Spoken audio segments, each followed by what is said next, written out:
Increíble. Ahí está. Bueno, chicos, vamos a empezar. Vale.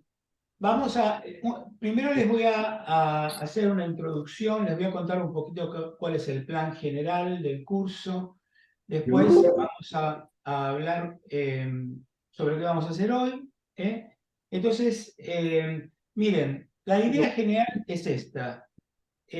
Los Salmos es un libro muy especial que ya vamos a ver, es un libro que todos conocemos mucho, porque como todos ustedes saben, nosotros en todas las misas, en absolutamente todas las misas, leemos, aunque sea un pedacito de un salmo. Eso va para las misas de día, para las misas del fin de semana y para cualquier misa. Siempre entre las lecturas de las Sagradas Escrituras, la Iglesia, desde tiempos ancestrales, que incluye un pedacito del salmo.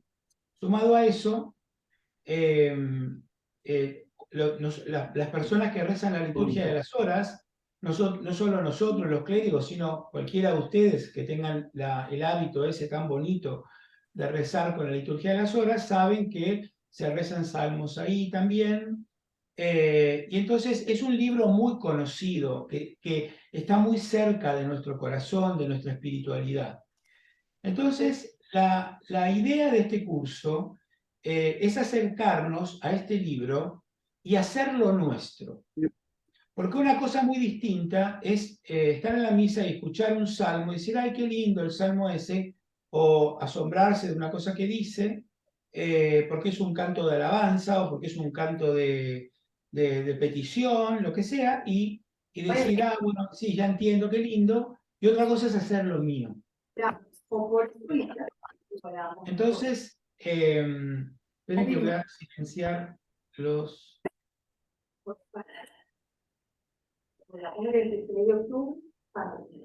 ¿Ah?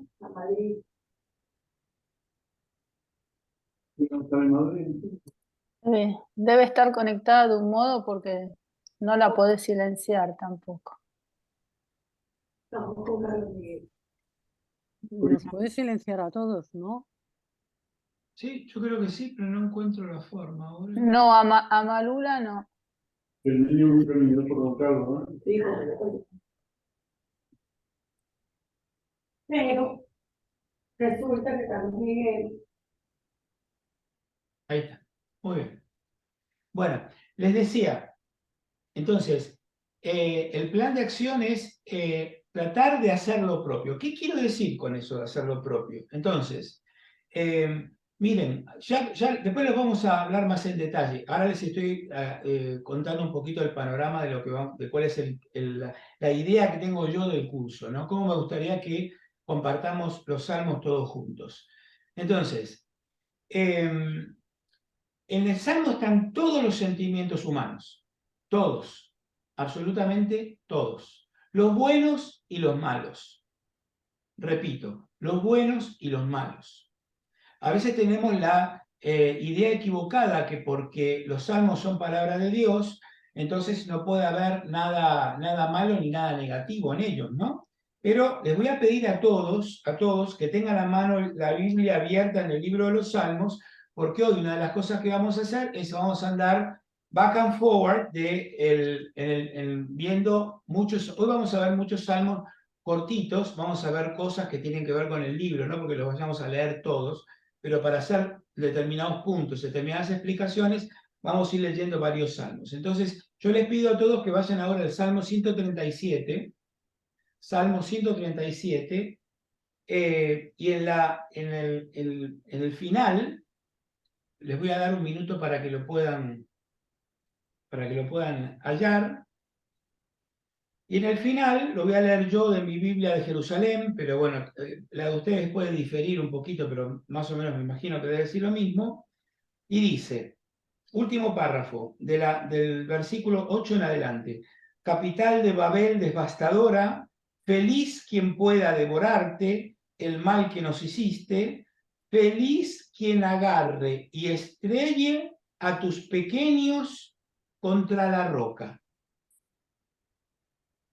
Feliz a quien agarre y estrelle a tus pequeños contra la roca. O sea, Estos se llaman salmos imprecatorios, son salmos que claman por venganza, y que este Salmo 137 estoy seguro que lo deben estar hoy rezando muchos judíos en Israel.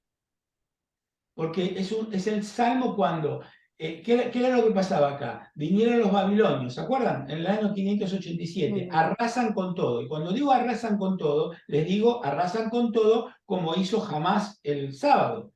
Matan a los niños, a las mujeres, a los ancianos, a los hombres, y un grupo, el grupo, porque no se llevaban a todos, no eran tontos, no se llevaban a cualquiera. Muchos los mataban y agarraron el grupo de los poderosos, los que tenían dinero, los que estaban en el poder, y los llevaban al exilio. A un grupo grande, que eran los que manejaban el país, se los llevaban al exilio. Los demás los mataban. Y algunos los dejaron ahí tirados en Israel. Entonces, ¿qué pasaba? ¿Qué le está diciendo el salmista a Dios? Porque los salmos es un libro de oración. Entonces, ¿qué le está diciendo a Dios? Ojalá estrellen a tus hijos contra la roca como tú estrellaste mis hijos contra la roca. O sea, ¿qué está haciendo? Clamando venganza. Y la pregunta que hago es, ¿yo puedo rezar con esto? ¿Esto es realmente palabra de Dios? ¿Yo lo puedo rezar? La respuesta es sí, sí y sí. Porque esos son los sentimientos. Miren, cuando yo tengo en mi corazón sentimientos de odio, de venganza, los tengo porque soy un ser humano. Porque me acaban de matar a mi bebé, acaban de degollar a mi bebé de 8 meses, como acaba de pasar, como hizo Hamás recién en Israel, y yo no entiendo ninguna otra cosa que quiero ir y degollar los hijos de ellos. Estoy clamando venganza, soy un ser humano. O sea, cuando me tocan tanto, de una manera tan poderosa, es absolutamente normal que el hombre tenga sentimiento de venganza. ¿Está bien eso? Claro que no está bien, claro que no. Pero los tengo, ¿y qué hago? O solo me tengo que relacionar con Dios cuando me siento bien, solo me tengo que relacionar con Dios cuando tengo ganas de alabarlo, de decirle qué grande que es, y qué hermosa que es la creación, y qué hermosos son las montañas y los pajaritos. No puedo decirle algo cuando me acaban de matar a mis hijos y estrellarlos como hacían los babilonios, porque eso hacían los babilonios. Iban a un precipicio, a una zona alta que había un gran precipicio, y tiraban a los niños por ahí y los estrellaban contra la roca de abajo. Y los padres tenían que ver eso. ¿Y qué le dice ahora el salmista? Ojalá te hagan a ti lo mismo. Ojalá venga alguien, no sé quién, y agarre a tus hijos y los estrelle contra la roca. Entonces, ¿qué le diría un judío hoy? Ojalá alguien vaya hasta la franja de Gaza o hasta Cisjordania y degüelle a tus hijos como tú degollaste a los míos. Entonces la gran pregunta es, ¿por qué está esto en la Biblia? Porque forman parte de los sentimientos humanos. Entonces, el objeto, ¿cómo hago yo para apoderarme de este libro? Que cuando yo siento ese odio, tengo que venir y rezar este salmo, no otro, este salmo para entender que Dios me recibe, que Dios me quiere, no importa los sentimientos que yo tenga. No importa si yo tengo odio o tengo amor, si tengo perdón en el corazón o en ese momento no puedo perdonar a nadie porque estoy totalmente tomado por el odio. Y Dios me ama igual, porque Dios no me ama cuando yo me porto bien. Dios me ama cuando me porto bien y cuando me porto mal. Me odia, me ama siempre, siempre, sin condiciones. Entonces, ¿qué es lo que pasa? Que Él no quiere que yo tenga esos sentimientos de odio. Él no quiere que yo sienta odio, venganza, furia, etcétera, etcétera. Él quiere transformarme, pero para que Él pueda lavar esos sentimientos en mi corazón, yo tengo que entregárselos primero.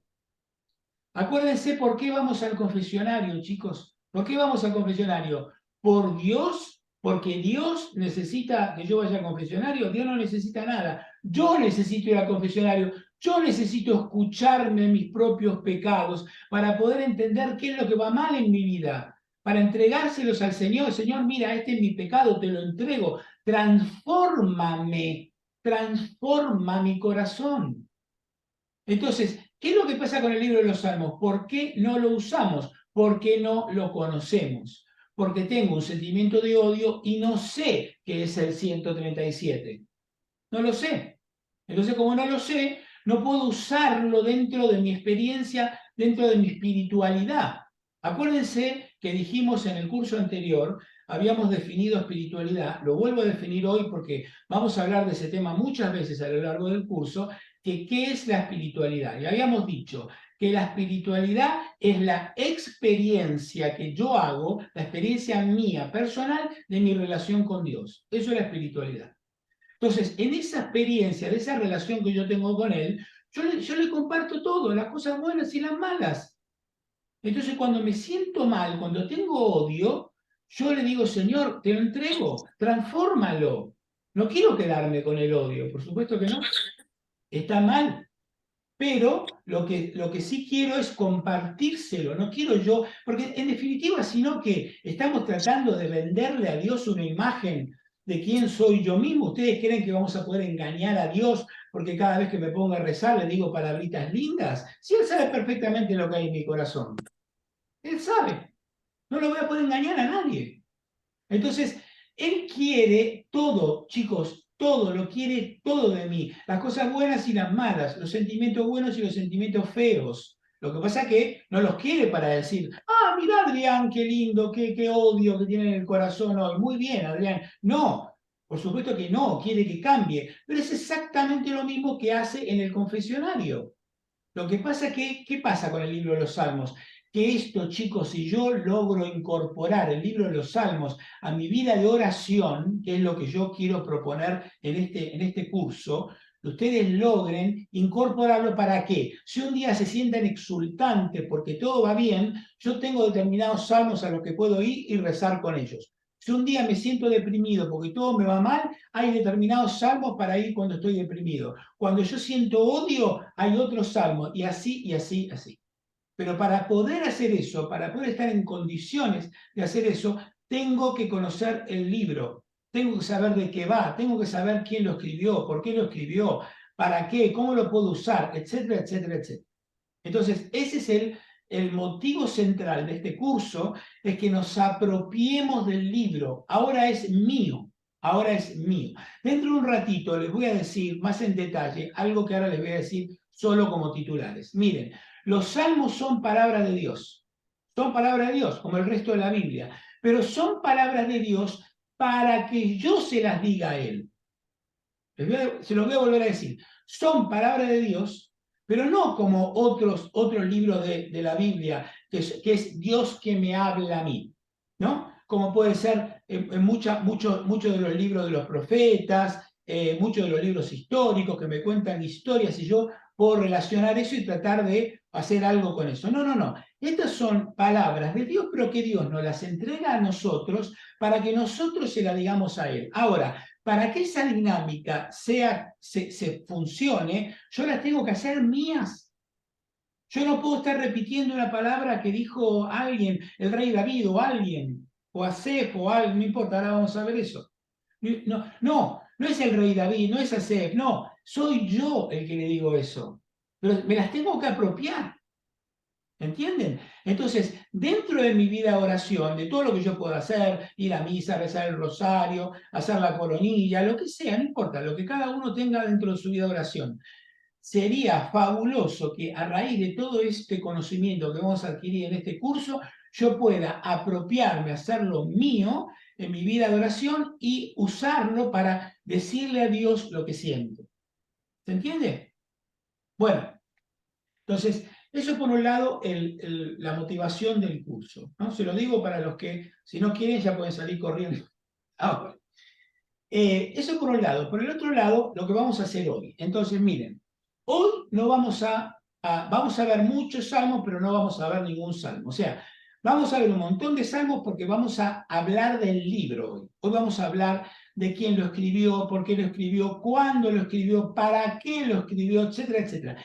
Y para contarles todo eso, necesito mostrarles los salmos. Por ejemplo, les acabo de leer un párrafo de un salmo imprecatorio. Cuando yo les diga, los salmos imprecatorios son los salmos que claman venganza, por ejemplo, como, y ahí decimos el Salmo 137. Y de cada cosa vamos a hacer eso.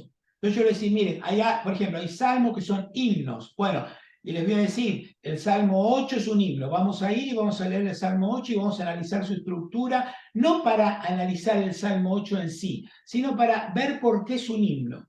¿Se entiende? Entonces, vamos a ver como lo que nosotros llamamos datos técnicos del libro, que les prometo que voy a tratar de hacerlo lo menos aburrido posible, pero es muy importante que lo veamos para que después poder seguir, para que podamos seguir. Bueno. Vamos a empezar con una oración, que por supuesto las oraciones de todo este curso van a ser salmos. Vamos a rezar con los salmos, porque eso es lo que quiero que hagamos, que recemos con los salmos. Entonces, vamos a ver el Salmo 126, para los que quieran buscarlo en sus Biblias, que es el primer salmo que vamos a analizar en detalle. Entonces, la clase que viene, esta clase no, la que viene, vamos a ver este salmo de pie a cabeza y vamos a aprender cómo estudiar los salmos. ¿Para qué vamos a hacer eso? Porque después, cuando terminemos el curso, les voy a pedir que hagan un ejercicio que después los que quieran mandármelo, me lo mandan, los que no quieran no importa, pero vamos a hacer un ejercicio, vamos a agarrar un salmo que no vimos en el curso para que ustedes hagan lo mismo que vamos a hacer la clase que viene con el Salmo 126, para que ustedes lo hagan, como un ejercicio. Entonces, porque cuando yo estoy en condiciones de hacer eso, es porque ya estoy manejando el libro así, ya estoy en condiciones de ir de atrás para adelante, ya entiendo a qué libro tengo que ir dependiendo del tema, ya me conozco varios salmos de memoria, etc. ¿Ok? Bueno, y dice el Salmo 126, cuando Yahvé repatrió a los cautivos de Sión, nos parecía estar soñando. Entonces se llenó de risa en nuestras bocas, nuestros labios de gritos de alegría. Los paganos decían, grandes cosas ha hecho Yahvé en su favor. Sí, grandes cosas ha hecho por nosotros Yahvé, y estamos alegres. Recoge Yahvé a nuestros cautivos, sean como los torrentes del Negev, los que van sembrando con lágrimas, cosechan entre gritos de júbilo. Al ir, van llorando, llevando la semilla, y vuelven cantando, trayendo sus cabillas. En el nombre del Padre, y el Hijo y el Espíritu Santo, como era en un principio, ahora y siempre, por los siglos de los siglos. Amén. Muy bien. Ahora que estamos preparados, listos para arrancar, les voy a hacer como hacemos siempre. Les voy a parar el video porque no tienen por qué ver mi cara fea, sino que vamos a ver un documento que después se los voy a mandar como siempre. ¿Lo ven ahí?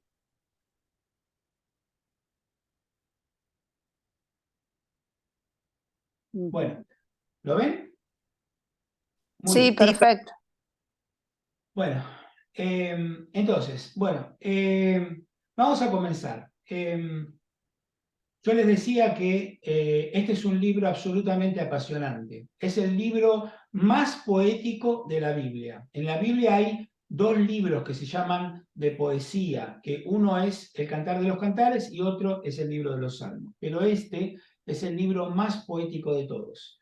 Que como les decía antes, en principio no nos cuesta tanto entrar, porque es un libro que lo conocemos, lo rezamos, los que hacemos laudes y vísperas, como decía antes, lo tenemos en las misas, siempre hay un salmo, entonces es el libro para mí, junto con los evangelios, el libro del Antiguo Testamento más conocido por todos los católicos, el más orado, el más rezado, y el que para mí lo sentimos más cerca, ¿no? Por lo menos del Antiguo Testamento, el que sentimos más cerca. Así que como les decía antes, voy a hacer ahora una introducción de tipo técnico, y vamos a empezar a analizar este libro, quién lo leyó, quién no lo leyó, quién lo escribió, cuándo, por qué. Bueno, entonces me gustó mucho esta frase, vamos a tomar esta frase de un famosísimo biblista hebreo que se llama André Churaki, que ahora en esta, ahí está. André Choraki es un gran biblista hebreo que vivió en Francia y que escribió todo lo que escribió en francés. Cualquier libro que puedan agarrar de él, tiene varios libros, pero si pueden encontrar alguno de los libros que tiene escritos sobre los Salmos se los súper recomiendo. Entonces, fíjense lo que dice. Dice, nacemos con este libro en las entrañas. Un libro pequeño, 150 escalones, levantados entre la muerte y la vida. 150 espejos de nuestras rebeldías y nuestras fidelidades, de nuestras agonías y nuestras resurrecciones. Más que un libro, un ser vivo que habla, que nos habla, que sufre, que gime, que muere, que resucita y que canta en el umbral de la eternidad y que nos conduce a vosotros y a los siglos de los siglos desde el comienzo hasta el final. Me pareció de uno de los libros que tiene él un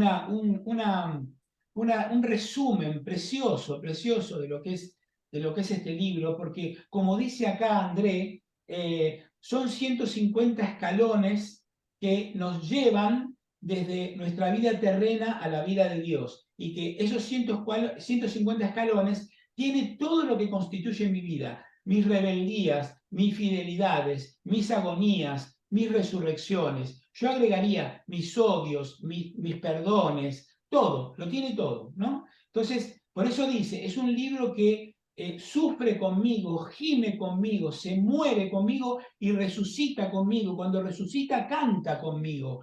Entonces, es una experiencia espectacular. Entonces, por eso digo que los Salmos es un libro tan cercano, que lo sentimos tan cercano, ¿no? Por eso él dice que lo tenemos en las entrañas, que nacemos con él en las entrañas. Por eso, porque es un libro que aunque es pequeño, está muy próximo a todo lo que sentimos, como les decía antes, a todo tipo de sentimientos que puede tener un ser humano. Él habla de 150 escalones, obviamente haciendo alusión a los 150 salmos que tenemos en la Biblia, que se levantan en oración, porque este es un libro de oración entre la muerte y la vida. Me pareció muy, muy bonito la definición. Bueno, miren, el Papa Benedicto XVI, uno de los tantos documentos preciosos, a mí me van a escuchar mucho hablar de los documentos del Papa Benedicto, porque yo soy un gran fanático, un gran fan de todos los escritos del Papa Benedicto. Tiene una exhortación post-sinodal, después de un sínodo, que es cuando se hizo el sínodo de la palabra de Dios, que se llama Verbum Domini. Ahí les pongo el nombre, Verbum Domini. Para los que no tuvieron la oportunidad de leerlo, les digo, hermanos, un día que dejen de mirar TikTok y de mirar, entre paréntesis, yo también lo hago, no me estoy poniendo como parámetro de nada, pero a veces uno pierde el tiempo en tantas boberías y hay tantas cosas lindas que leer, ¿no? Bueno, ahí en Verbum Domini, que es un documento imperdible del Papa Benedicto, el Papa dice estas palabras tan bonitas, ¿no? Dice, en los Salmos encontramos toda la articulada gama de sentimientos que el hombre experimenta en su propia existencia y que son presentados con sabiduría ante Dios. Aquí se encuentran expresiones de gozo y de dolor, de angustia y esperanza, de temor y de ansiedad. Bueno, el Papa Benedicto el Papa Benedicto con una sabiduría increíble hace un resumen perfecto de lo que es el libro, ¿no? O sea, los salmos reflejan todos los sentimientos humanos, como les decía antes, los buenos y los malos, nuestras fidelidades y nuestras rebeldías, como decía André antes, nuestras agonías, nuestras resurrecciones, todo. Y todo eso lo hago oración para elevárselo a Dios. Y por eso no es solo un mero libro o un libro más de la Biblia. Como les decía antes, es un ser vivo, porque en el fondo lo hacemos vivo cuando yo lo recito con mis propias palabras. Es un ser vivo que gime cuando gime conmigo, cuando yo tengo que gemir, cuando yo tengo que cantar, cuando yo tengo que llorar y lloro con estas palabras. Entonces es el salmo que llora y que canta conmigo porque yo lo estoy haciendo propio. Por eso hay una progresión en los salmos que dice que nos va conduciendo hacia la eternidad, como decía André, ¿no? Bueno, muy bonito. Vamos ahora a ubicarlo un poquito en la Biblia. Bueno, esto discúlpenme a los que ya, especialmente a Marisa, disculpa Marisa, yo sé que tú has hecho un montón de cursos de Biblia, que te sabes esto de memoria, y muchos de ustedes también, les pido disculpas, pero bueno, para los hermanos que no tuvieron la misma suerte, vamos a hacer brevísimamente, no me quiero ocupar mucho de esto, para ubicarlo, ¿dónde está el libro de los Salmos? Bueno, obviamente que el libro de los Salmos está en el Antiguo Testamento, ¿no? Y en el Antiguo Testamento, la palabra Biblia, lo que nosotros llamamos Biblia, que como todos ustedes saben es una palabra que viene de la palabra biblos, que quiere decir libros, pero en realidad los judíos no usan la palabra Biblia, usan la palabra Tanaj, como lo ven ahí, ¿no? Tanaj. ¿Qué es un acróstico? ¿Qué es un acróstico? Bueno, es una palabra que está compuesta, que cada una de sus letras significa algo, ¿no? Entonces, en ese acróstico, acuérdense que el hebreo es un idioma consonántico. Entonces, lo único que nosotros vemos, si yo escribo en hebreo la palabra Tanaj, es como si yo escribiera la T, la N y la K, nada más, ¿no? O sea, las A se ponen para que la persona sepa cómo pronunciarlo, pero la palabra se escribe T-N-K, ¿no? Bueno, la T de Torá, que es los primeros 5 libros de la Biblia, eso ya lo hablamos muchas veces. La N viene de Nevi'im. Nevi'im, la palabra Nevi en hebreo quiere decir profeta. Y todas las palabras en hebreo, para hacerlas plural, se las hace con la IM, que por supuesto que no es ni una I ni una M, es una letra hebrea, pero se pronuncia im. Entonces, Nevi es profeta, Nevi'im son los profetas. Entonces están el Pentateuco, los primeros 5 libros de la Biblia, la Torá, después los profetas, que son todos los libros de los profetas, tanto los profetas mayores como los profetas menores, y después los Ketubim. De vuelta, Ketub Ketá es escribir, Ketaf en realidad es escribir, Ketubim es los escritos, los escritos. Entonces, para resumírselos de todos los libros de la Biblia, ustedes imagínense, en la Torá está el Pentateuco, en los Nevi'im están todos los profetas, y todo lo que sobra, lo que no es ni Torá ni profetas, está metido en un cajón que se llama Ketubim, que son todos los escritos. ¿Ok? Entonces, ¿dónde están los salmos? Son parte de los Ketubim, parte de los escritos. ¿Ok? Pero ahora vamos a ver que no todos los escritos son lo mismo, ¿no? Bueno, entonces, ahora, acá está. Entonces, vamos a ver un poquito este tema de los Ketubim. En el curso pasado, los que hicieron conmigo el curso pasado, que hicimos la literatura sapiencial, vimos que la literatura sapiencial tiene 5 libros. El libro de Proverbios, Job, Eclesiástico, Eclesiastés y Sabiduría. Y habíamos dicho en el curso que es ¿de qué tratan los libros sapienciales? Bueno, de saber, de cómo ser sabio, de saber, de eso se trata, ¿no? Entonces, habíamos dicho que era como una progresión, como que yo voy viendo un libro que empieza desde algo muy básico, que es el libro de Proverbios, que tiene un corte más antropológico, que se pregunta sobre las buenas costumbres, sobre la vida. Es un libro más, yo diría, como una espiritualidad práctica, pero después eso Job se lo cuestiona, ¿no? Job dice, bueno, pero ¿cómo? Porque el libro de Proverbios habla de la teoría de la retribución. Yo me porto bien, entonces las cosas me van bien. Pero después Job dice, no, yo me porto bien y me va todo mal. Entonces, no, eso no puede ser. Entonces Job se empieza a cuestionar eso, ¿no? Por eso digo que va como progresando. Después el libro del Eclesiástico, el Eclesiastés, hasta que llega a la sabiduría, donde el libro de la sabiduría de Salomón, donde Dios se involucra. Entonces el sabio es Dios y la forma de hacerme sabio es hacer lo que Dios me pide, ¿no? Bueno, entonces a eso se le llama el Pentateuco sapiencial. ¿Por qué Pentateuco? Porque son 5 libros y la palabra penta significa 5. Entonces, en los Ketubim tienen el Pentateuco sapiencial, que son esos 5 libros, y después otros, ¿no? Que son otros libros que son todos muy distintos. Entonces tenemos los libros de Ruth, de Esther y de Tobías, que son libros que se refieren a historias ejemplares, historias de personajes ejemplares. Después tenemos el libro de Esdras, Nehemías, Crónicas y Macabeos, que son libros históricos.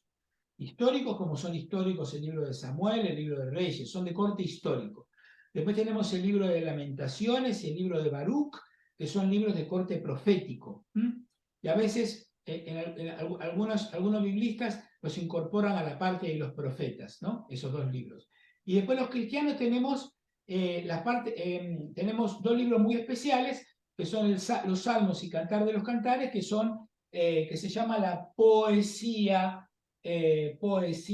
bíblica, que son dos libros muy distintos, ¿no? Porque el Cantar de los Cantares, no sé si lo leyeron alguna vez, pero mi idea es que cuando terminemos el curso de los Salmos, y lo demos por terminado el curso, vamos a tener la próxima encuentro, vamos a hacer un solo encuentro y vamos a leer ese librito que tiene 8 capítulos nada más, pero es un libro hermoso porque es un poema de amor entre dos personas que se aman. De hecho, es un libro el libro del Cantar es un libro que costó mucho, tanto al canon judío como al canon cristiano, aceptarlo, porque es un libro que habla muy fuerte del amor entre un hombre y una mujer, pero que después eso se reinterpretó, tanto los judíos como los católicos reinterpretamos eso, que eso habla del amor de Dios y nosotros, ¿no? Entonces, estos son los únicos libros que se redactan en la segunda persona del singular, porque son libros dirigidos a un tú, son libros dirigidos, el libro del Cantar está dirigido a una amada, y el libro de los Salmos está dirigido a Dios. Entonces están todos redactados en segunda persona del singular,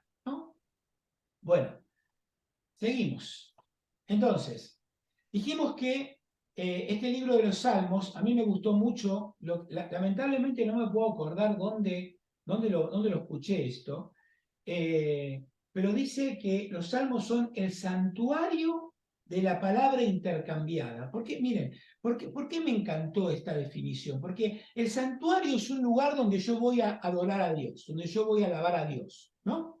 Entonces yo creo que esto le cabe perfecto al libro de los Salmos, porque es un libro que está dirigido directamente a Dios. Entonces, y por lo tanto, está dirigido a un tú, que es Dios. Igual que Cantar de los Cantares hace con la amada, está dirigido a ese tú. Entonces, en ese dirigirse a la amada hay un intercambio. ¿Por qué? Porque el amado dice lo que está diciendo ella. Pero entonces, si el amado dice lo que está diciendo la amada, entonces, ¿quién habla? ¿El amado o la amada? Es el amado, pero el amado dice lo que dice la amada, porque es él que se ve así.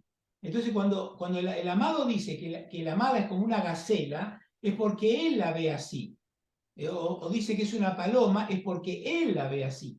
Entonces hay un intercambio de palabras y con eso el libro de los Salmos lo que hace es un poco eso, ¿no? Ya veremos, eso lo vamos a ver más en detalle más adelante, pero como esto es palabra de Dios, pero es una palabra, como les decía antes, que se entrega a nosotros para que nosotros se la digamos, entonces hay un intercambio de palabras, porque es palabra de Dios, pero para que la digamos nosotros. Entonces, ¿quién reza? ¿Dios o nosotros? Entonces hay un intercambio, es una palabra de Dios, pero que yo me la apropio. Entonces hay un intercambio hermoso, ¿no? Entre él y yo. Bueno, entonces podríamos decir que ¿qué es eso? ¿No? Que es el santuario, es el lugar, el libro de los Salmos, lo vamos a definir así una forma un poquito poética, como el santuario, el lugar donde se va a producir ese intercambio, donde la palabra de Dios es de Dios, pero ahora me la va a dar a mí para que yo se la devuelva a Él, ¿no? Y en ese intercambio yo me la apropio, yo la hago propia. Porque como les decía antes, después les voy a estar hablando no de los problemas del rey David, les voy a estar hablando de mis problemas. Entonces, se lo voy a decir, pero voy a intercambiar las palabras de él, se las voy a devolver a él, pero con mis sentimientos y con lo que me está pasando a mí, con mi propia realidad, ¿no? Bueno, muy bien. Seguimos. Entonces, yo les decía, ¿se acuerdan que les decía al comienzo? Este es un libro que tiene todos los sentimientos. Eso lo vamos a ir viendo a medida que vayamos viendo los salmos. Vamos a ver que esto es algo muy importante. ¿Y por qué es importante? Bueno, porque nosotros, como les decía antes, cuando rezamos, pensamos que cuando rezamos no tenemos que tener malos sentimientos. Y obvio, ¿no? Pero sin embargo, hay veces que sí tenemos, como les decía antes, un sentimiento de rencor, o a veces hemos sufrido una injusticia terrible. Por ejemplo, les cuento algo, ¿no? Un muy amigo de Patricia acaba su hijo, que viven en Israel, muchos de ustedes saben, mi mujer hace peregrinaciones todos los años a Israel, entonces tiene allá muchos amigos, y uno de sus amigos tiene un hijo jovencito que lo mandaron al frente y ayer lo mataron. Entonces, siento esa bronca, esa injusticia, ¿no? Entonces, ¿por qué les decía que el libro de los Salmos es una escuela de oración? Es una escuela de oración. Es que cualquier sentimiento puede ser elevado a Dios. Eso es lo que me enseña el libro de los Salmos. Que yo esté enfadado, que yo tenga rabia, que yo tenga odio, no significa que yo tome represalias en la vida. No significa que como yo tengo odio ahora, los musulmanes me mataron a mi hijo, entonces ahora yo voy a ir al primer musulmán que me cruzo por la calle, le parto un hacha por la cabeza. No, por supuesto que no. Pero sí, lo que puedo hacer, lo que puedo hacer es cambiar. Necesito entender que tengo esos sentimientos y que necesito cambiar y que necesito orar. Y necesito, en ese sentido, es una gran escuela de oración porque es una transparencia brutal. Yo les acabo de leer lo que dice el Salmo 137. Más clarito no lo puede decir.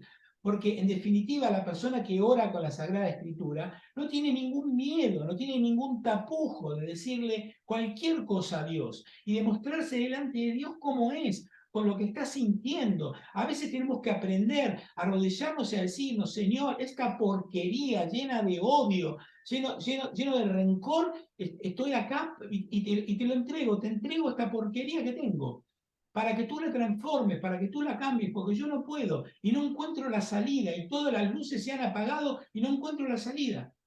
Entonces lo hago objeto de mi oración, todas las cosas que me pasan. Entonces mañana, no sé, mi mujer me engañó y se fue con otro y bueno, y tengo una bronca terrible y se lo comparto y se lo digo y se lo entrego, ¿no? Entonces nos vamos a preguntar en algún momento, en muchos momentos, a medida que vayamos avanzando en el libro de los Salmos, ¿qué sentido tienen algunos salmos, ¿no? Como les contaba antes del Salmo 137, ¿qué sentido tiene? Esto es palabra de Dios. ¿Puedo rezar? ¿No puedo rezar con esto?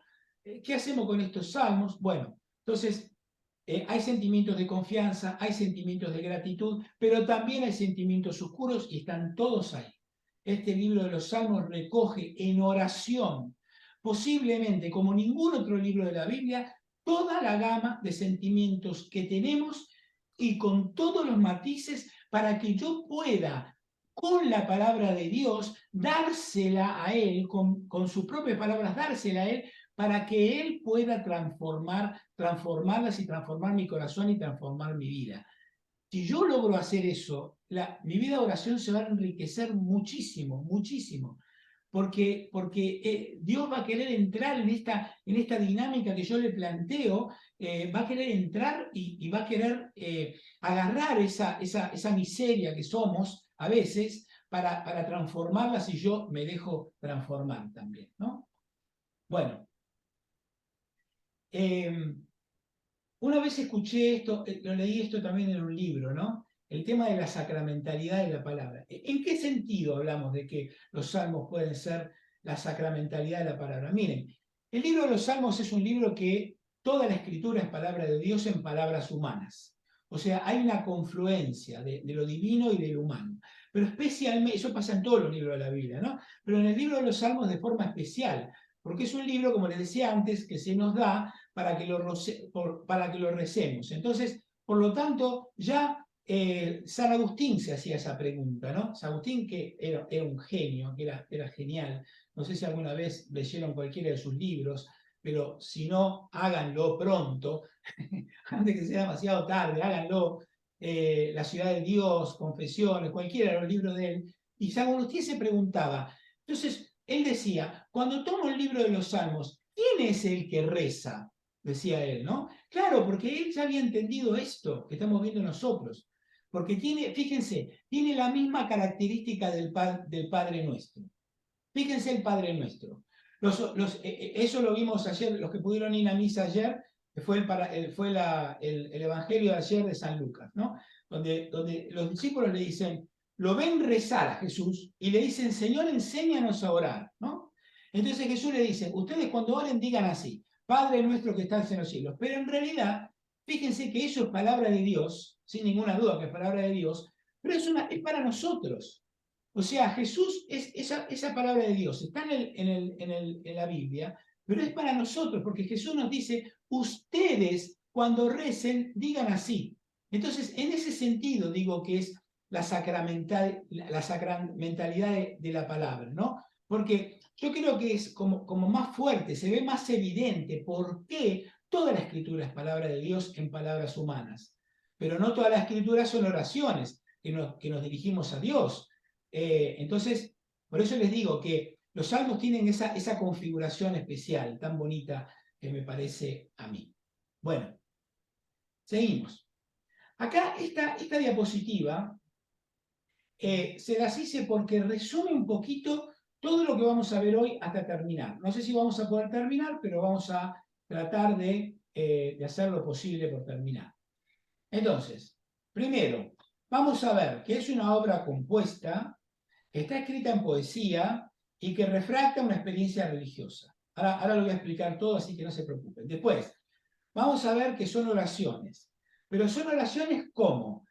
¿Tienen un contexto o no? ¿No? ¿Qué tipo de oraciones son? Y después vamos a hablar del tema de los salmos y la oración. ¿Cómo puedo yo orar con la palabra, orar en la palabra? Porque los salmos son oración con y en la palabra. Son las dos cosas. Así que vamos a hablar un poquito de eso. Bueno, vamos a empezar. El tema de qué es una obra compuesta. ¿Qué quiere decir que es una obra compuesta? Miren, esta obra está integrada, como ya ustedes saben de memoria, por 150 poemas individuales. ¿Cuál es el problema? No, ningún problema. ¿Cuál es la característica? Que son 150 poemas que, salvo en honrosas excepciones, que ya vamos a ver cuáles, no coinciden en el contenido, no me hablan de lo mismo. Hay expresiones, hay versículos que se repiten, pero no hablan todo de lo mismo, ¿no? Por ejemplo, hay muchos libros de la Biblia. Por ejemplo, yo leo el libro de los Proverbios y bueno, es un libro que habla de eso, habla de la sabiduría de Dios, entonces, y me habla todo el libro de lo mismo. Acá no, como les decía antes, como están en juego todos los sentimientos, entonces no es un libro que me habla de lo mismo, ¿no? Por otra parte, ahora vamos a hablar de un tema importante que son la cabecera de los salmos. Ustedes fíjense, si tienen ahí abierto todavía en el Salmo 126, con el cual empezamos este encuentro y rezamos, dice canción de las subidas. ¿Lo ven ahí? Canción de las subidas, arriba de todo, antes de empezar el Salmo. El Salmo empieza diciendo cuando Yahvé repatrió, pero arriba dice canción de las subidas. Eso se llama cabecera. Bueno, en esas cabeceras vamos a encontrar muchas cosas. Por ejemplo, fíjense en el Salmo 124. Dice, canción de las subidas de David. De David.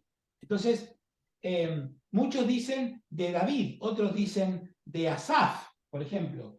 Vamos rapidito al Salmo 50. Al Salmo 50. Por eso les decía que vamos a ir de acá para allá con los salmos, ¿no? El Salmo 50 dice, Salmo de Asaf. Entonces, bueno, es de Asaf. Hay otros que dicen de Etán, etcétera, etcétera. Entonces, ¿qué es lo que pasa? Más allá de que, como pasa con las cartas de Pablo, como pasa en muchos libros de la Biblia, ¿no? Que pueden ser pseudoepigrafías. ¿Qué quiero decir? Que yo puedo poner de David, pero en realidad el rey no lo escribió. Puede ser eso. Pero en realidad lo que está diciendo, ya el mismo libro, si uno lo dice de David, el otro dice de Asaf, el otro dice de Etán, entonces quiere decir que hay muchas manos que escribieron estos salmos, no es uno. Ustedes deben saber, o deben haber escuchado alguna vez, que la tradición le había asignado los 150 salmos al rey David, pero eso hoy sabemos positivamente, nadie dice eso hoy, porque sabemos que no es así. Porque, por ejemplo, al salmo que nos habla de cuando los judíos los echan de Jerusalén, cuando vinieron los babilonios, del exilio babilónico, eso fue 500 años después de David. Entonces, David no pudo haber escrito eso. David vivió en el año 1000 a.C. y la expulsión fue en el 587. Entonces, si hay un salmo que me habla de la expulsión de Babilonia, no pudo haber sido el rey David. Entonces, sabemos a ciencia cierta que no fue el rey David y que hay muchas manos acá. Entonces, cuando hay muchas manos, se dice así. que es una obra compuesta. Por otra parte, en el salterio, que así se llama salterio, la palabra salterio quiere decir eso, todo el conjunto de los 150 salmos. Cada vez que yo digo salterio es eso, es para no decir el libro de los salmos. Salterio significa eso, el libro de los salmos, los 150 salmos.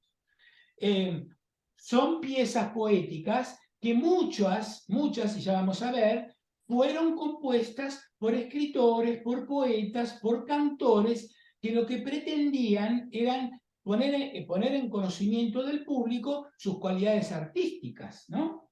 Entonces, por ejemplo, miren, vayan al Salmo 45. Vayan al Salmo 45 y dice en el segundo, no, como parte dice, bueno, ¿cómo empieza? Un bello tema bulle en mi corazón. Voy a recitar mi poema para un rey. Entonces, ¿quién es este?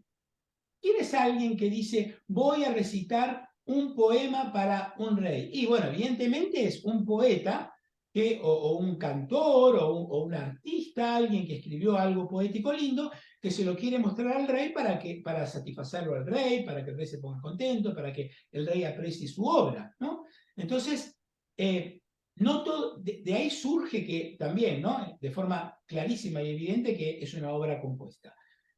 También, bueno, hay muchos salmos donde, ya vamos a hablar de eso, donde se nota que fueron reescritos, que el salmo se escribió de una manera originalmente y después alguien los corrigió, ¿no? ¿Por qué? Porque yo me doy cuenta, eso los biblistas se dan cuenta, porque hay formas de escribir el hebreo que igual nos pasaría a nosotros, ¿no? Yo escribo en español, lo escribo de una manera, porque yo soy argentino. Si lo escribe Marisa, que es madrileña, lo escribe de otra. Entonces, si un salmo empieza diciendo, pues hombre, que vosotros habéis leído, y después al final el salmo termina diciendo, porque ustedes, y como hablamos nosotros los argentinos, evidentemente hay dos manos. Y hay salmos donde se notan que en el mismo salmo hay dos manos. Eso se llama, en términos técnicos, reelaboración. Alguien agarró el salmo original, lo reelaboró y lo corrigió, lo volvió a escribir, ¿no? Bueno, por eso se trata de una obra compuesta. Esto se ha hecho muchas veces en la Biblia. Acuérdense lo que hablamos de, por ejemplo, ustedes deben saber que el libro de Isaías se habla del primer Isaías, del segundo Isaías y del trito Isaías. O sea, se calcula que hay en el libro de Isaías por lo menos, hay más, pero por lo menos 3 manos, ¿no? Entonces, no es que el profeta un día agarró y escribió los 60 y pico de capítulos que tiene el libro. No, hay un primero, un segundo y un tercero. Probablemente el primero haya sido el verdadero Isaías y los otros hayan sido discípulos de él, pero el libro de Isaías también es un libro, clarísimamente es una obra compuesta, ¿no? Porque lo que quiere decir es que empezó un autor, pero después lo siguió otro o alguien más metió mano. Eso lo vimos en los libros sapienciales, ¿se acuerdan? Los que hicieron el curso conmigo. Bueno, eso en el libro de los Salmos se nota más, porque como cada salmo es como una obra independiente, entonces si yo, un salmo está escrito todo en español como habla Marisa, y al salmo siguiente, uno como hablo yo, bueno, evidentemente hay dos manos totalmente distintas, ¿no? Entonces se aprecia mucho por el vocabulario, por el uso del idioma, como les decía antes, ¿no? Bueno, también, como dijimos, es una obra compuesta escrita en poesía. Bueno, ustedes saben que no hay, aún hoy en hebreo, no hay una palabra para poesía, no existe la palabra poesía. Pero, ¿por qué es importante decir que es una poesía? Porque, miren, chicos, la poesía, un famoso profesor que tuve yo en la universidad siempre decía que la poesía era el uso como anormal de la lengua para figurar otra cosa, ¿no? Entonces yo digo, porque mi corazón como tiene 2 alas que vuelan hacia ti, bueno, por supuesto que mi corazón no tiene alas, no tiene nada, pero yo lo digo, entonces estoy usando el lenguaje de forma inusual, que normalmente no lo haría, para dar un mensaje más profundo, que va más allá. Entonces, ¿a qué viene el cuento de esto? Que de lo que estoy hablando, los salmos me hablan, es de Dios. y Dios es la cosa más inefable de la cual yo puedo hablar. Entonces, por eso, porque lo que estoy haciendo haciendo un uso extraordinario de la lengua, pero en el encuentro y la vivencia interna que tengo yo, ¿no? Expresado con toda la potencia que le puede dar la poesía a una palabra. Y por eso está tan cuidado. Miren, lamentablemente nosotros no estamos en condiciones de leer los salmos en hebreo, pero si pudiésemos, ustedes notarían qué cuidado que tiene cada palabra. Cada palabra tiene un cuidado precioso, que ya leerlo en hebreo ya es una experiencia religiosa, ¿no? Porque lamentablemente nosotros no podemos compartir eso, pero ustedes créanme que, por ejemplo, para decirles algo, ¿no? Supónganse que un salmo quiere hablar del Espíritu de Dios. Entonces, ¿qué hacen los salmistas? Van y ponen muchas palabras con S, ¿no? Con S, para que todo suene como suena el aire. ¿Por qué? Porque el Espíritu es así, es como el aire que sopla, ¿no? Hasta eso hacen. O sea, imagínense poner letras que todas con muchas S para que todo suene, yo haga un ceseo mientras digo las palabras, porque ese ceseo me lleva a este sonido que es como el aire, que es como el espíritu, que sopla, ¿no? Fíjense qué precioso.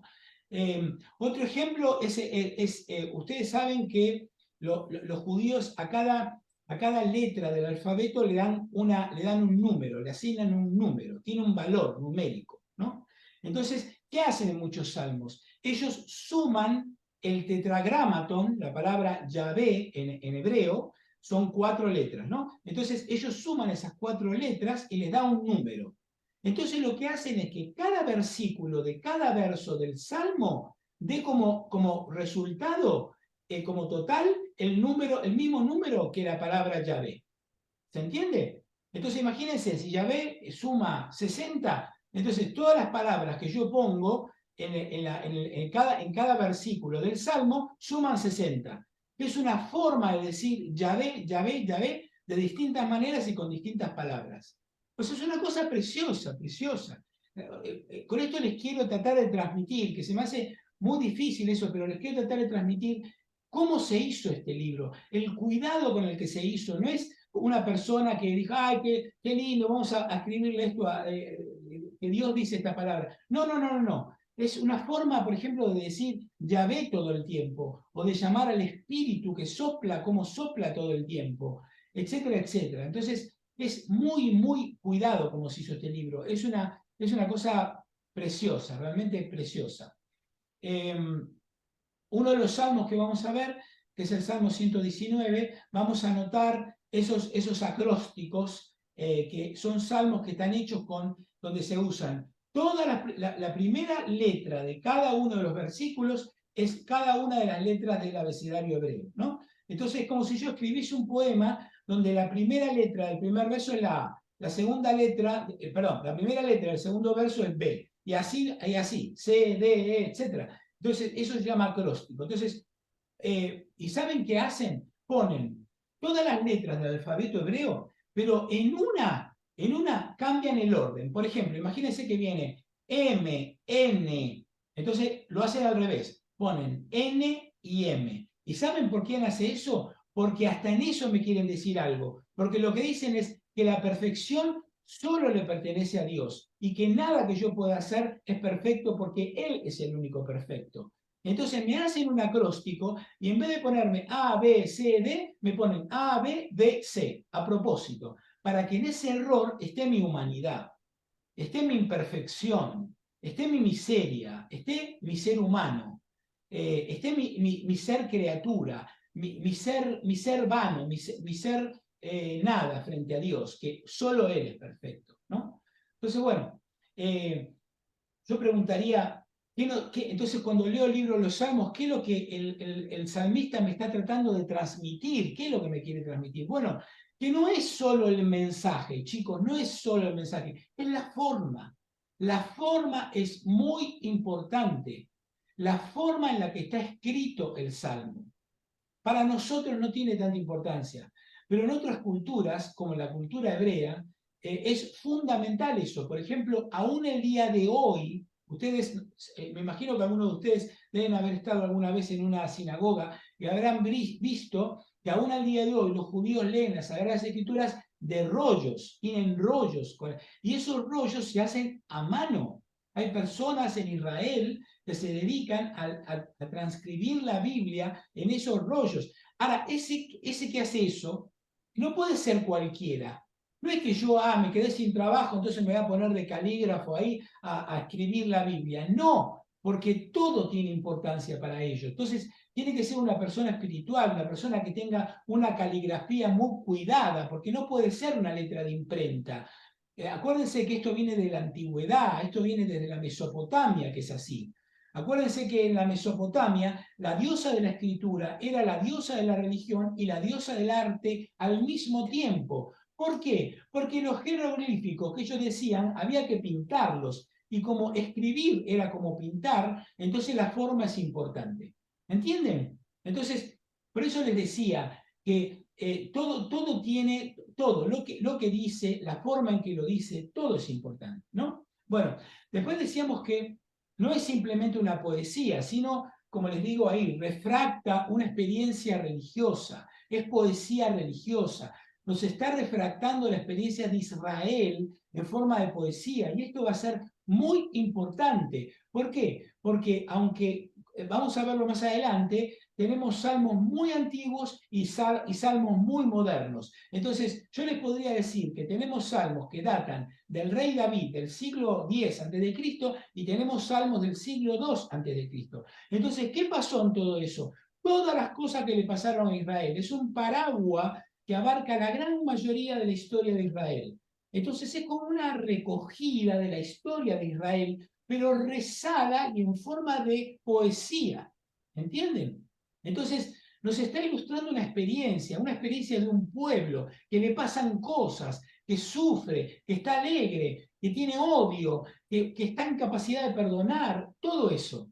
Entonces, una cosa es que uno haga una crónica de lo que a mí me pasa, ¿no? Como si yo ahora estoy en Israel y hago una crónica de lo que pasó, de cómo Hamás atacó, etcétera, etcétera. Y otra cosa es contar esa experiencia como una poesía y cuidando todas y cada una de las palabras y dándole a cada palabra un significado espiritual.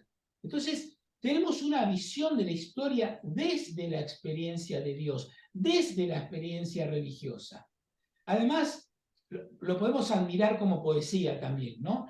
Pero no solo eso, son densos desde el punto de vista teológico, porque expresan con mucha densidad lo que es la experiencia de Dios. Que eso no significa que cuando hablamos de experiencia de Dios y espiritualidad no estamos hablando solo de oración, sino que estamos hablando, como los profetas, de todo lo que tiene la vida, de las injusticias, de las alegrías, y todo eso me lleva a la oración. Porque nada, chicos, nada, absolutamente nada de lo que me sucede está fuera de Dios. Él no queda al margen de nada de mi vida. Entonces, en esa intimidad, es una especie de biografía en forma de oración, de esa experiencia que el pueblo de Israel tiene y se hace preguntas. El pueblo de Israel se hace preguntas y yo me hago preguntas y los invito a que ustedes se hagan preguntas. ¿Este Dios es un Dios justo o no? ¿Por qué está en silencio? ¿Por qué? ¿Por qué? Jesús rezó el Salmo 23 de la cruz. ¿Por qué me has abandonado? ¿Por qué me has abandonado? Él quiere mi enfermedad, quiere mis desgracias. Bueno, todas estas preguntas son preguntas hondas, profundas, que se hace el pueblo de Israel y que las comunica acá de una forma maravillosa. Por eso yo les decía que en la medida que yo me las apropio, que ahora la experiencia es la mía, que ahora el dolor es el mío, que ahora la traición es la mía, se produce ese intercambio del que les hablaba antes, en el cual Dios entra en esa dinámica, ¿no? Donde Él puede, yo le abro mi corazón y Él entra en esa dinámica para transformar eso, pero yo primero lo tengo que reconocer y se lo tengo que dar. Bueno, muy bien. Vamos a pasar un minuto a esta diapositiva, después vamos a volver a la anterior, porque me pareció interesante hacer como una descripción un poquito más importante de por qué se llama Salmos, de dónde viene la palabra Salmo, ¿no?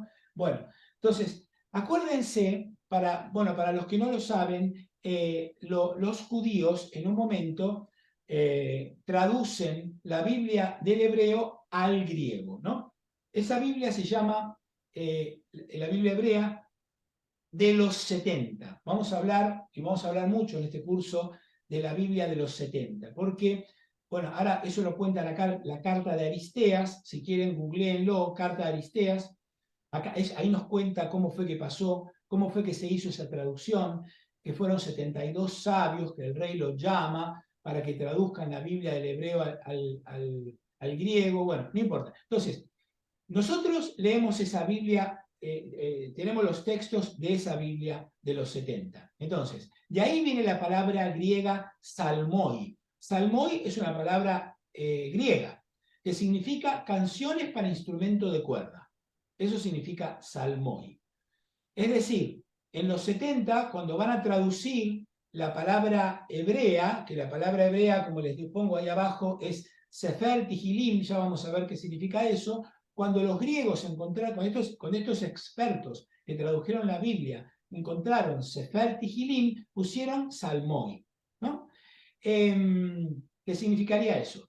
Pero en el original del texto masorético, esta es otra cosa que voy a explicar ahora, discúlpenme para los que ya me escucharon antes, pero bueno, lo hago por los hermanos que por ahí no estuvieron antes.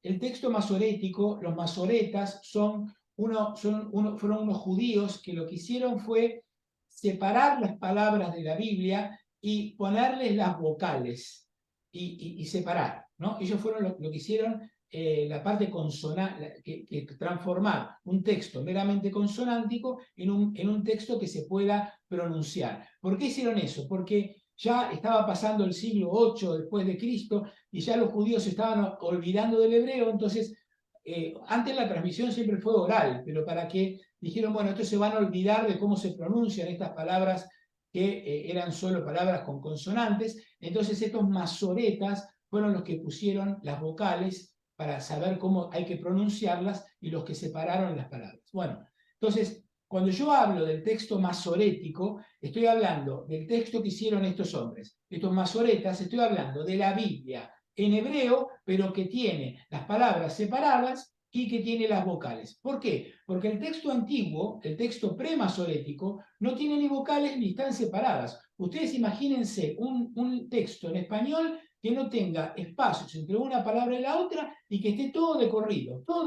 que no tenga ni puntos, ni comas, ni nada. Yo en la Biblia, hoy cuando abrimos la Biblia, encontramos, dice, capítulo 8. Bueno, de eso nada, no hay nada. O sea, en los textos premasoréticos era todo junto. Y eso ahora vamos a ver los problemas que trajo en los libros de los Salmos, ¿no? Entonces, ¿qué pasó? Que lo que hicieron estos masoretas fue definir cómo se pronunciaba cada palabra. Entonces, nosotros vamos a usar ese texto. Entonces, de ese texto masorético dice Sefer Tihilim. ¿Y qué significa Sefer Tihilim? Miren, la palabra Sefer significa libro. Sefer en hebreo es libro. Y la palabra Tihilim viene de la palabra halal, y de ahí viene aleluya. Entonces, halal es alabanza.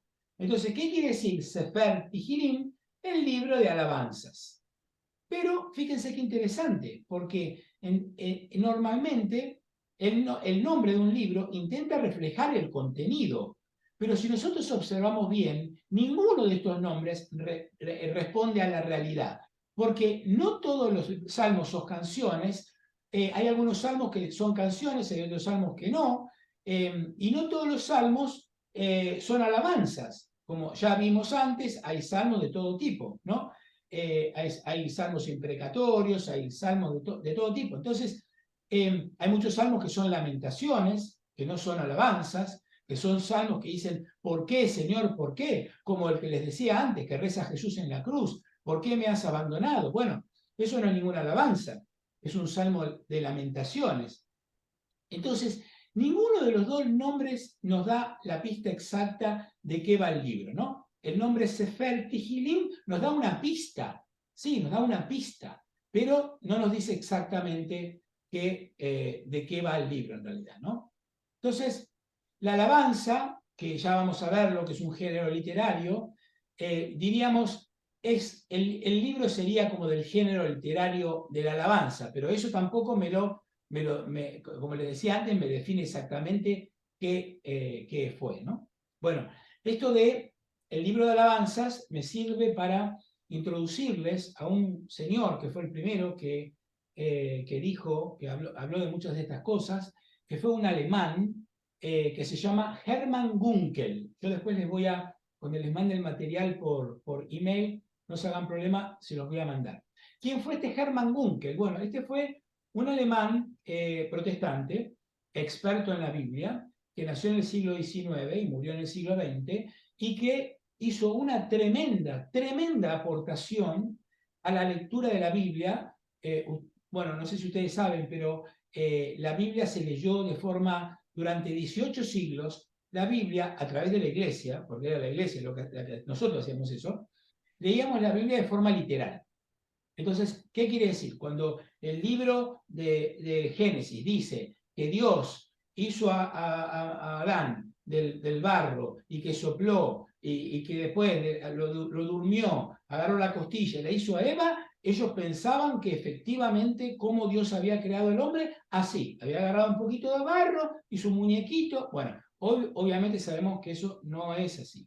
El libro de Génesis me quiere hablar de otra cosa que no tiene nada que ver con cómo Dios hizo la creación. Y Gunkel, Hermann Gunkel, fue uno de los primeros que se dedicó mucho a esta nueva forma de leer la Biblia, que se llama histórico-crítica. ¿Por qué histórico-crítico? Porque él lee el libro en el marco histórico en el que fue escrito, porque no es imagínense, no es lo mismo que yo les cuente a ustedes hoy lo que pasó en Israel, que jamás entró y mató, hizo la matanza horrenda esa, a que eso lo cuente alguien dentro de 10 siglos.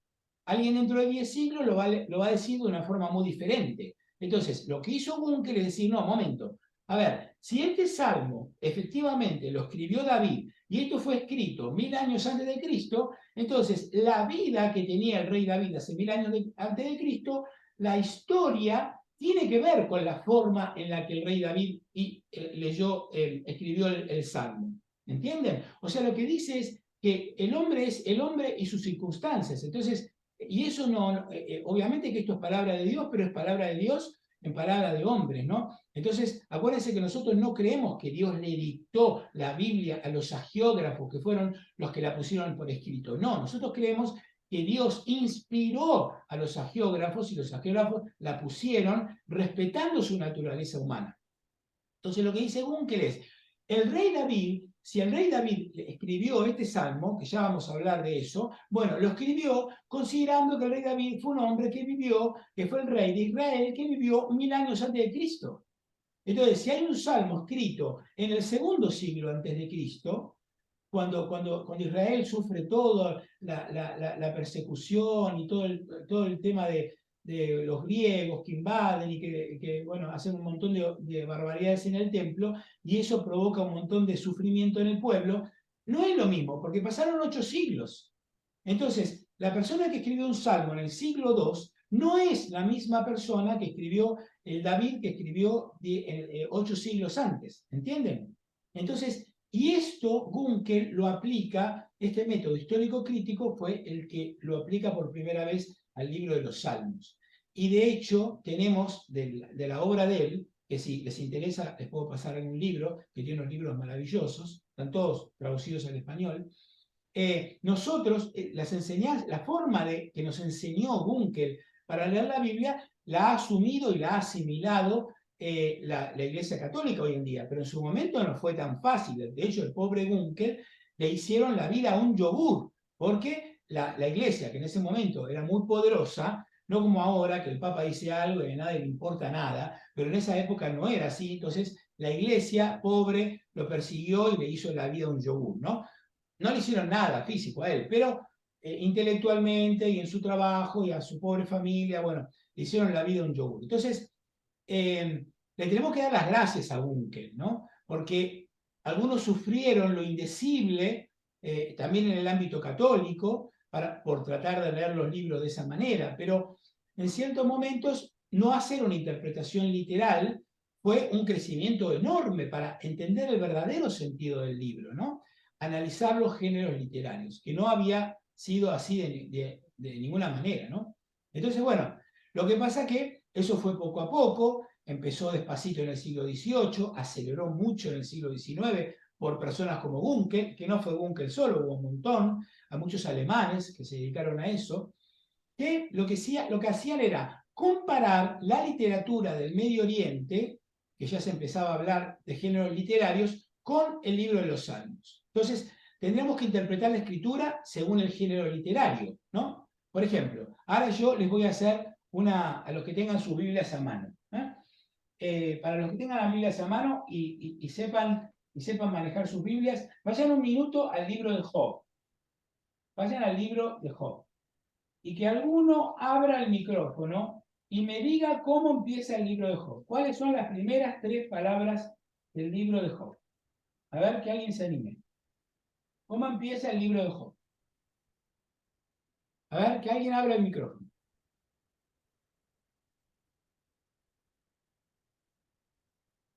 ¿Lo encontraron?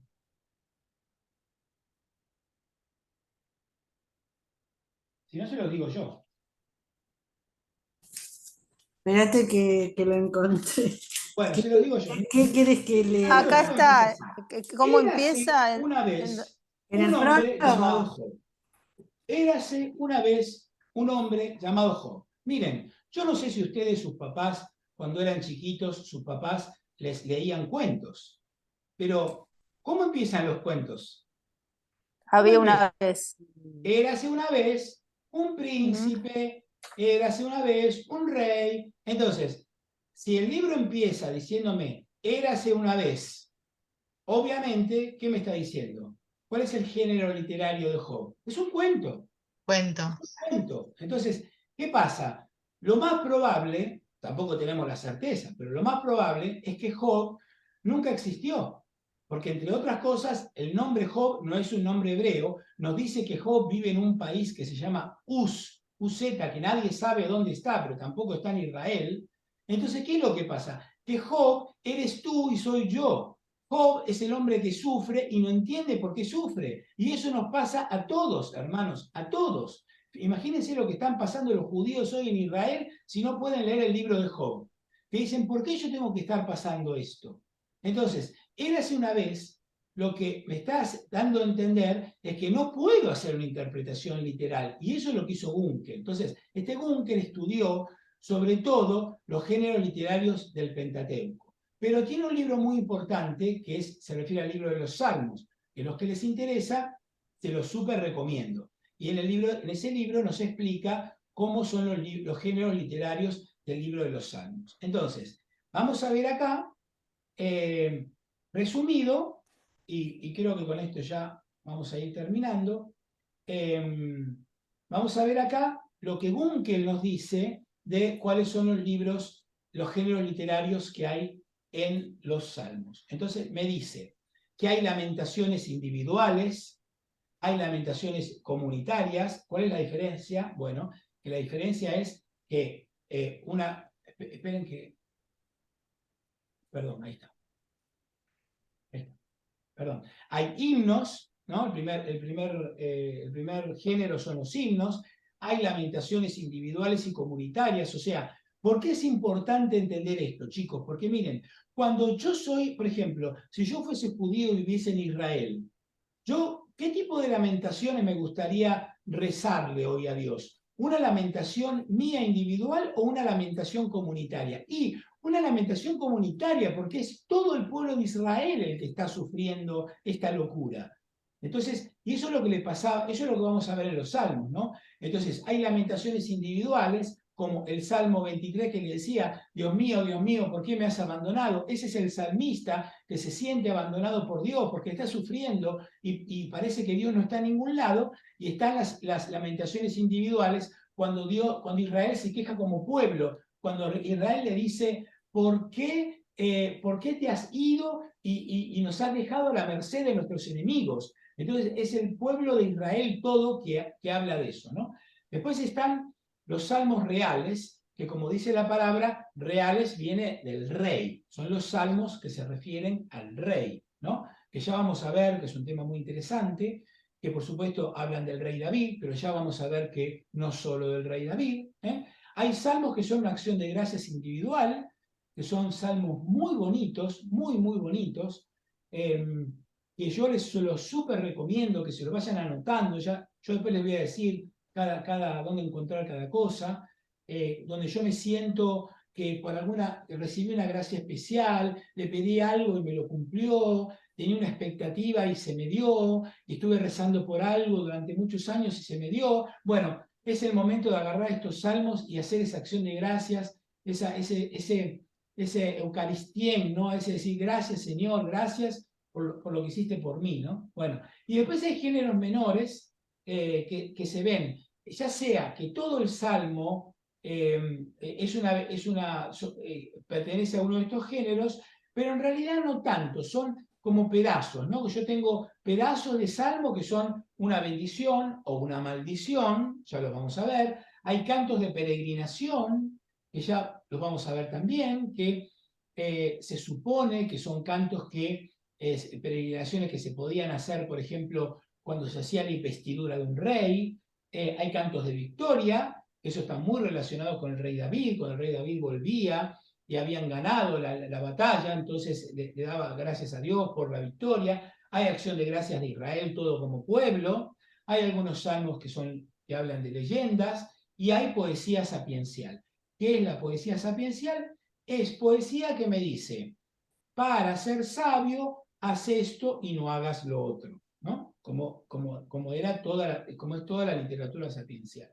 ¿Ok? Entonces, todos estos géneros, este Hermann Gunkel, fue el primero que habló de todos estos ¿cómo se dice? De todos estos géneros literarios y que nosotros lo tomamos como... nosotros los católicos también lo tomamos. Por supuesto que después lo que hace Gunkel es que hace como cajitas como muy rígidas, ¿no? Como muy rígidas. Entonces dice, bueno, este salmo, este es un himno. Bueno, en realidad a veces puede ser así, a veces no. Después, obviamente que los biblistas siguieron estudiando y les cuento algo. Siguen estudiando hoy, ¿no? Gracias a Dios, el hombre sigue estudiando la palabra de Dios y sigue estudiando todos estos salmos y siguen sacándole jugo porque como es palabra de Dios es eterna y como es eterna es una fuente de agua viva que no acaba nunca. Entonces se sigue analizando. Esto de Gunkel, muchas cosas yo ni se las digo ni se las mencioné hoy porque son cosas que hoy ya quedaron descartadas. Lo que les menciono son las cosas que la iglesia hoy acepta como que efectivamente son así y que estos géneros literarios son así. La clase que viene vamos a empezar viendo distintos salmos que son himnos, que son lamentaciones individuales, colectivas, que son salmos reales de vuelta, referidos al rey. Vamos a ver qué interesante eso del rey, cómo la conexión que vamos a hacer entre el rey y el Mesías, porque el rey era el ungido, al rey se lo ungía rey. ¿Se acuerdan cuando lo hacen rey a David? Se lo unge en la cabeza. Pero, ¿cómo se dice ungido en griego? ¿Se acuerdan?